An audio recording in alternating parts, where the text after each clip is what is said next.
Hey everybody, this is a lecture on electric potential difference, also known as voltage.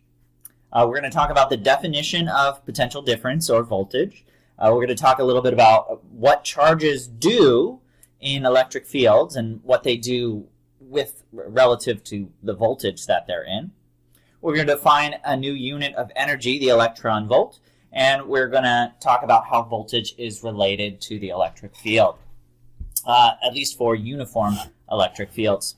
And this is modified from slides by Tim Lund. Let's get started. So, here we have a charge big Q and a test charge little q. Because electric charges experience the electric force, when one charge is moved in the vicinity of another, or really just in an electric field, work is done. Because work is force times displacement. There's an electric force over some distance, that is work. We're going to define potential difference with the letter V between 2 points, A and B, as the amount of work W done per unit charge in moving a point charge from A to B. That's a lot of words, but all that really means is it's this equation right here. Voltage is work per unit charge. That's all you need to know. Work per unit charge. Voltage is work per unit charge, or energy per unit charge. Change in energy per unit charge. So it's kind of like potential energy difference.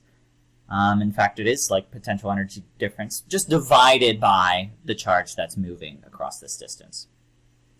The units of V are going to be the units of work, joules, divided by the units of charge, coulombs. So joules per coulomb. 1 joule per coulomb is 1 volt. Voltage is a scalar quantity, which means that each point around a charge or in a circuit has a specific voltage value, but it's not a vector. So for example, if we move this charge little q from A to B, it might start out at a voltage or a potential of plus 18.0 volts. Maybe this point right here, say this point right here actually, this point right here has a value of, looks like it's about, well, maybe it's about plus 9.0 volts. And this point at B is about twice as far away, so that's going to be about plus, well, let's say it's plus 4.5 volts. These values are not accurate, but essentially each point has a voltage value. The voltage value doesn't depend on this charged little q that's feeling it. It's just a value at every point in space. It's just a number at every point in space. Kind of like how electric field is a vector at every point in space. So, example problem, a charge of Q equals plus 15 microcoulombs is moved from point A, having a voltage of 25 volts, to point B, having a voltage of 18 volts. So we move our charge Q from A to B.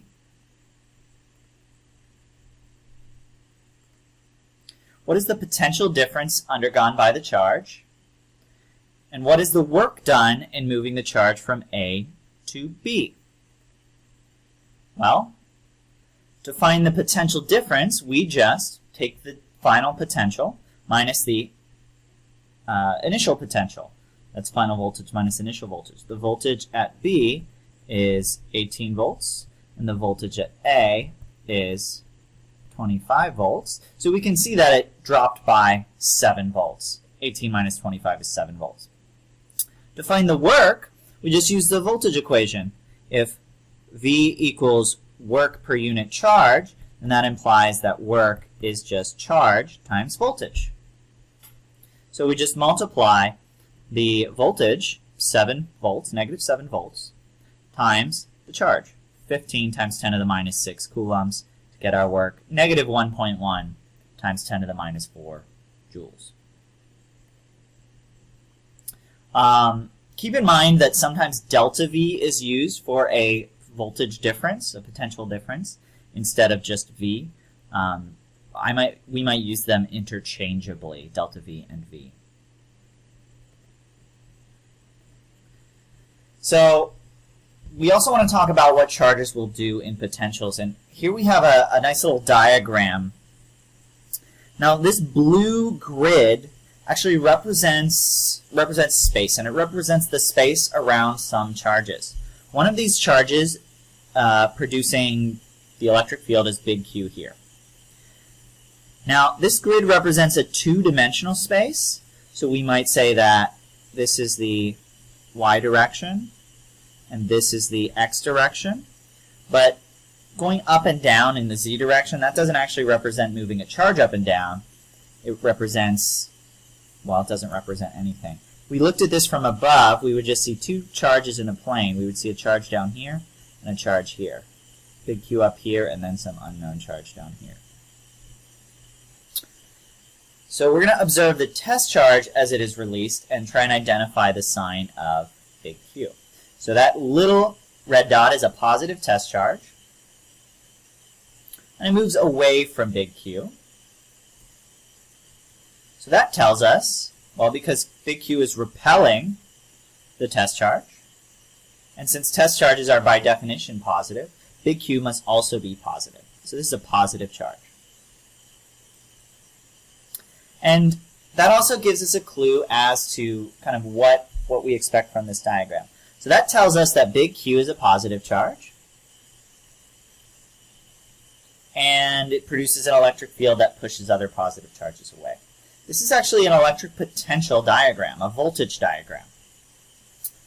The height in this diagram represents the potential, or the voltage.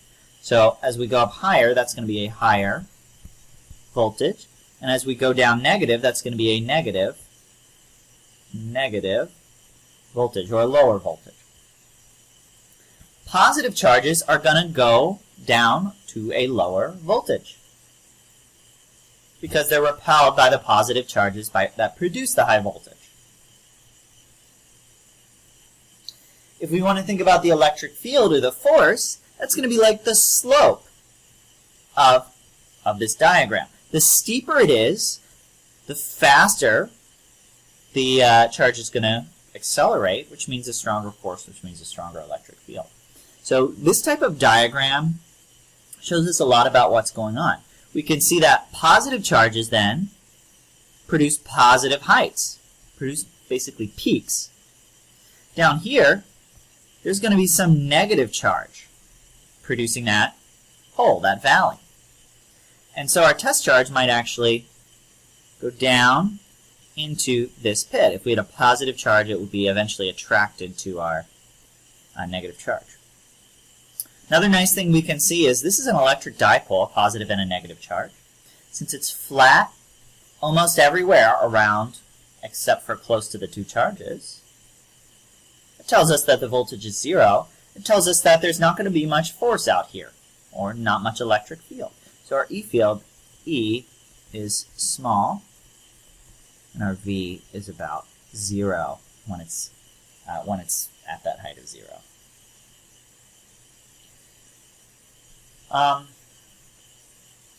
So basically, another way to think about it is positive charges go from a high voltage to a low voltage. But we could think of what a negative charge did. A negative charge, negative Q, that's actually going to flow uphill, essentially. Negative charges go to high voltages. We can think of that negative charge as being attracted, or going against the electric field. So a lot of different ways to think about this. But voltage is really useful for thinking in terms of energy. Sometimes the electric field gets really complicated, and voltage is easy to identify, especially like on a battery where we get 12 volts. Anyway, let's define a new unit of voltage. So when we're talking about individual charges, like electrons in atoms or atoms themselves, rather than large groups of charges, like currents through a wire, joules are really, really big, and they get kind of awkward. So we define a new unit called the electron volt, or EV. It's the work done when an elementary charge, a proton or an electron, is moved through a potential difference V. From work as charge times voltage, we see that 1 eV is just E, the elementary charge, times 1 volt. 1.60 times 10 to the 19 coulombs times 1 volt equals 1.60 times 10 to the minus 19 joules. So 1 electron volt is 1.60 times 10 to the minus 19 joules. You can always convert between joules and electron volts. But often, if we want to answer in electron volts, it's easier to just write the charge in units of E and multiply by the voltage. Electron volts are used very commonly in particle physics, nuclear physics, and atomic physics, but in electrostatics they're not as common. Okay, so here we have an example. A charge of 15 microcoulombs is moved from point A, having a voltage of 25, to point B, having a voltage of 18, in 3 different paths. What is the work done in each case? Well, this is the same problem as before.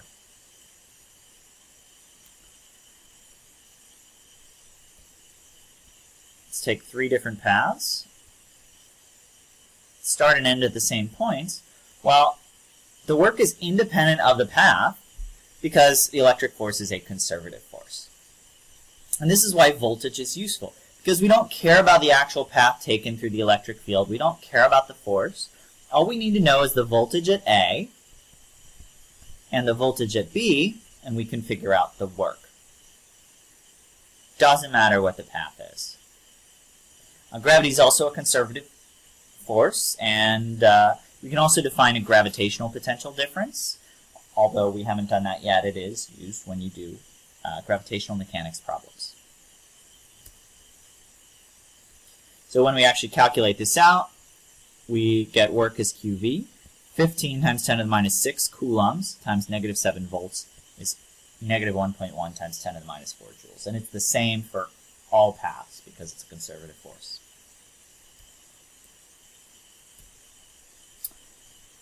So our electric force is conservative. Another way to think about that is whenever a charge moves through an electric field, kinetic energy and potential energy are converted between each other.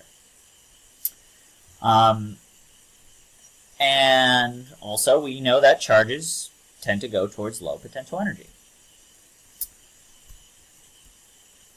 Oops. So if we have a positive test charge, it's going to go towards a lower voltage, towards the right, like that.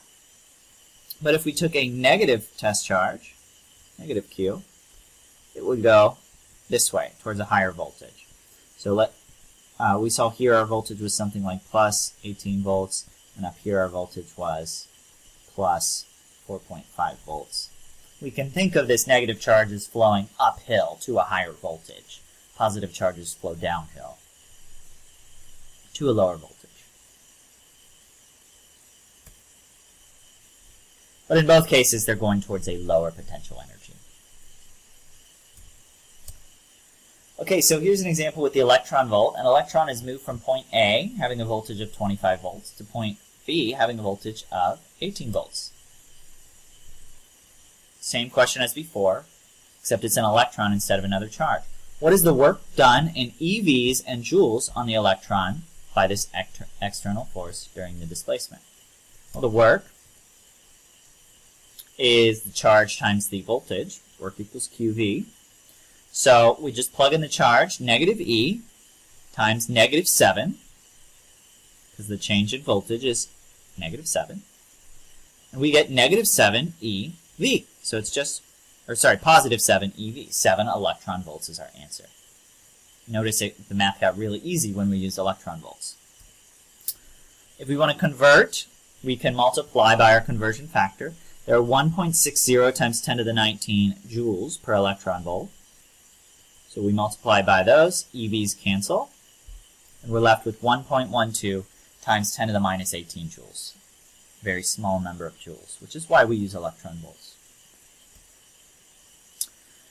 Since the electron is more attracted to A than B, we stored this energy as potential energy. So when we physically moved the charge over here, we were doing positive work. We were essentially trying to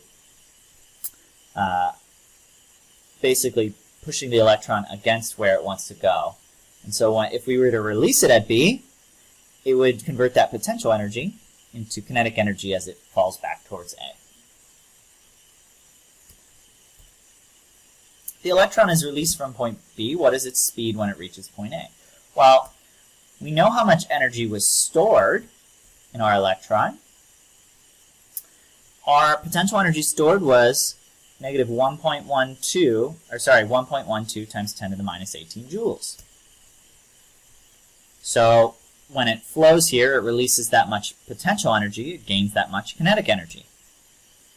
So our change in kinetic energy is just 1.12 times 10 to the minus 18 joules.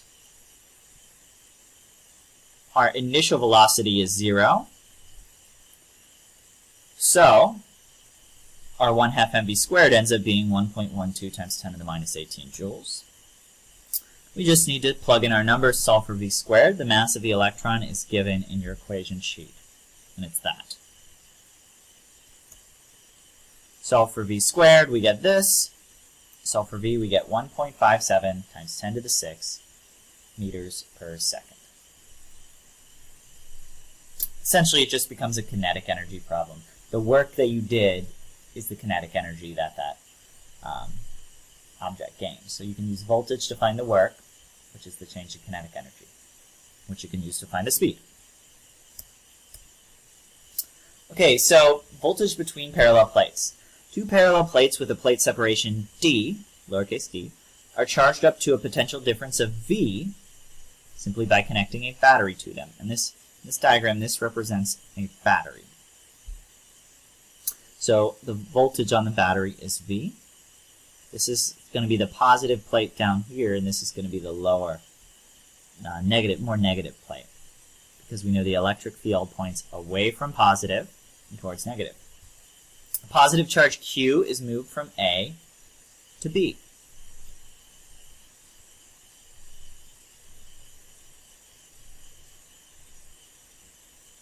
How much work is done in moving Q through the distance d? Well, and then we also need to find the potential difference V across the plate.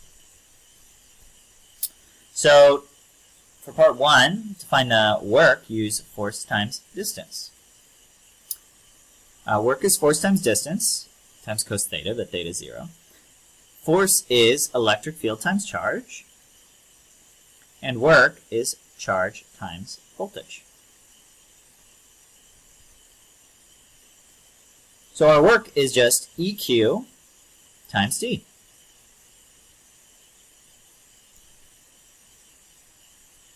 To find the potential difference, V, voltage is just work per unit charge. Or we could write it as QV is equal to work, which we already previously solved is EQD. For some reason. So then if we solve for V, we divide both sides by charge, we get that the voltage is just electric field times the distance. And this is generally going to be true. Whenever we have a uniform electric field, the voltage is electric field times distance. So between two parallel, oppositely charged plates, essentially. Okay, here's another practice problem. Two parallel plates with plate separation 2.0 centimeters are charged up to the potential difference shown. Which one of the following shows the correct direction and strength of the resulting electric field? Well, since the greater positive plate is Y, the electric field lines point from Y to X. So it's going to look something like this.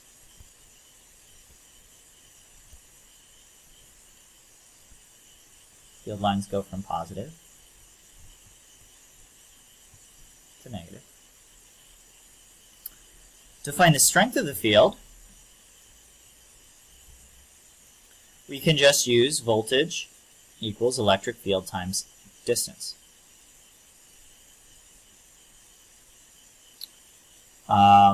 And this is true because the field is uniform because we have parallel plates. So E field is equal to volts over distance. which is 100 minus 50 over 2 centimeters, or 25 volts per centimeter. 50 volts over 2 centimeters, 25 volts per centimeter. So our answer is C. So that's all on electric potential difference. In summary, potential difference, or voltage, is work per unit charge to move a charge through an electric field, or work per unit charge for a charge moving through an electric field by an electric force. V equals W over Q is our definition mathematically, and the units are volts. Volts are joules per coulomb. Positive charges flow from high voltage to low voltage, or in the direction of the electric field. Negative charges go from low voltage to high voltage, against the direction of the electric field.